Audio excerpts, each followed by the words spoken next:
Madam, আপনার মালামালগুলো ভালো করে দেখে নিন। আমি তাহলে সিজার লিস্টটা তৈরি করে নিই। দারোগা সাহেবের কথা শুনে কমলিকা ছলো ছলো চোখে একবার খাট, আলমারি, সোফা, টিভি, গহনাগাটির দিকে চেয়ে বলল, ঠিক আছে স্যার, আমাকে কোথায় সই করতে হবে দিন। আমি সিজার লিস্টটা কমপ্লিট করে আপনাকে ডেকে নিচ্ছি। যদি আর কিছু থেকে থাকে আপনি দেখে নিন। কমলিকা মাথা তুলে তাকিয়ে দেখল অরিন্দম ওর দিকে ফ্যাল ফ্যাল করে তাকিয়ে আছে। কলেজ লাইফ থেকে 8 বছর প্রেম, দুজনের চাকরি, তারপরে 2 বছর সংসার জীবন। আজ তার ইতি হতে চলেছে। এই বাড়িতে ওরা দুজনে কত স্বপ্ন দেখেছিল, কত ভালো মুহূর্ত তারা একসাথে কাটিয়েছে।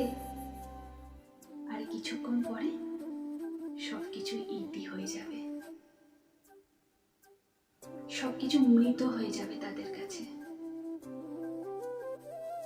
তুমি সত্যিই খুশি তো? তুমি ভালো থাকতে পারবে? কমলিকার হাত দুটো চেপে ধরে অরিন্দম বাচ্চা ছেলের মতো কেঁদে ফেলল।